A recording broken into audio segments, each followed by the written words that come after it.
Imagine for a moment a landscape. It is filled with all the wonders of the natural world. You can see grass moving in the wind.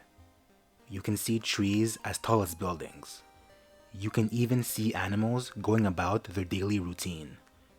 There is almost something magical about this picturesque field. You decide to look into the distance, and you see mountains. Mountains that are so tall, you can't even see the peak.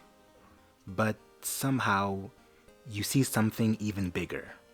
Something just as terrifying as it is beautiful. You see a massive sword. A sword so big, it eclipses anything else in its view. And this sword is pulsing with energy, almost killing anything in its radius. A sword so massive that even though its point is firmly inserted into the Earth's crust, you still can't see its grip. And surprisingly, in this world, the blade is not a cause for alarm. No, you see, that's not what terrifies people. Because if this blade does work how we think it does, then it implies something a lot worse. Something that, if true, could spell doom for everyone.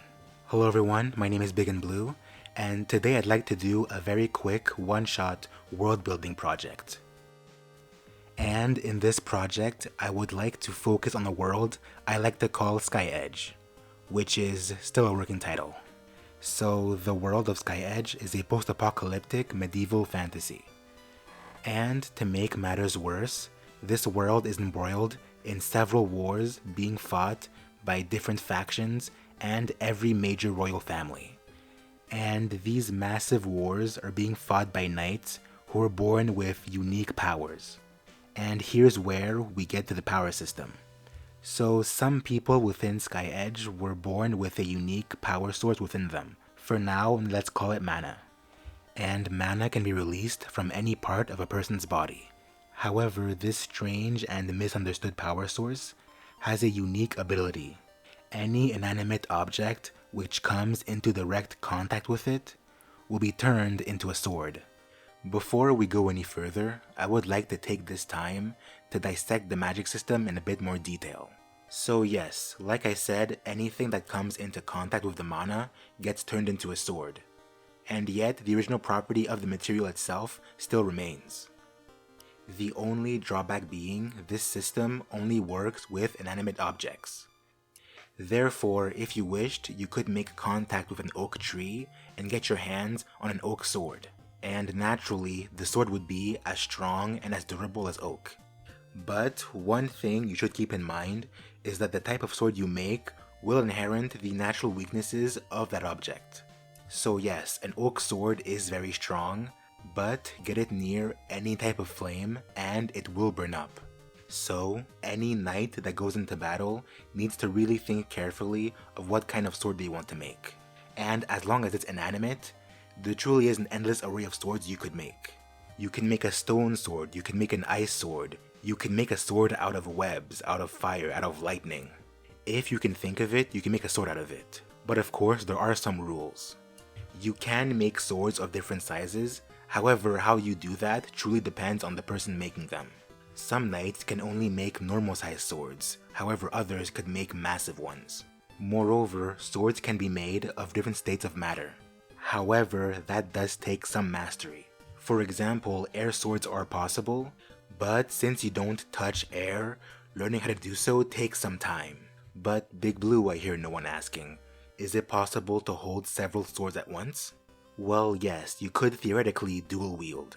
Remember, what's changing the object is the mana within your body. Therefore, your body becomes a bridge for that connection.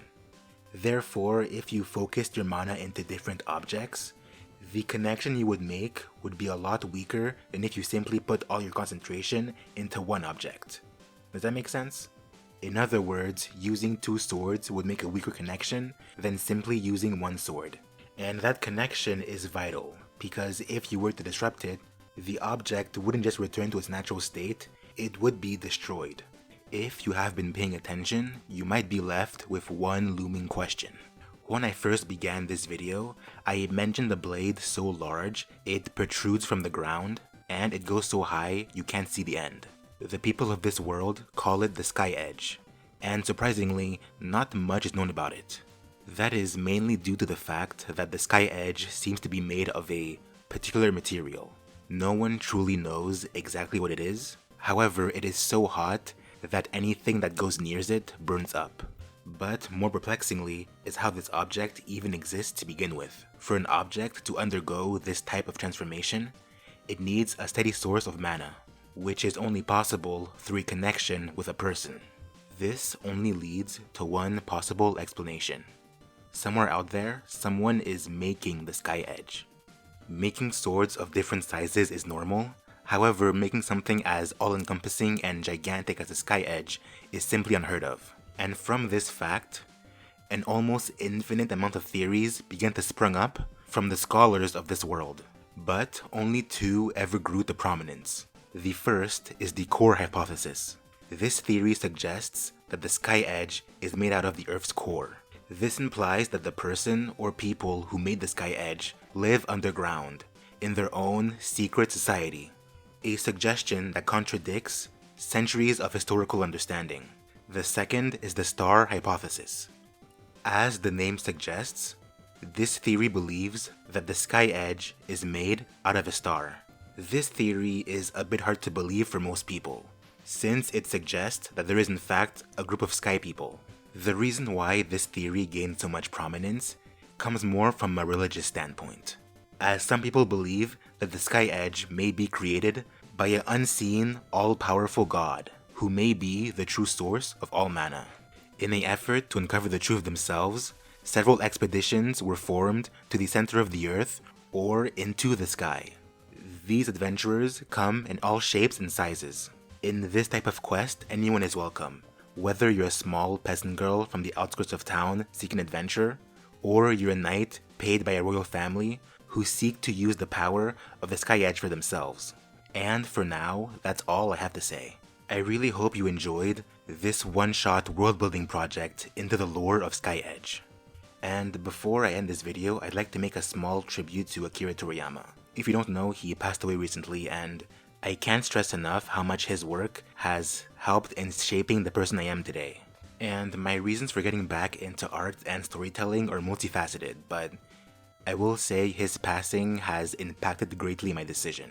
So I just wanted to say rest in peace for one of the most impactful and creative artists of our time. You will be missed, and thank you for everything.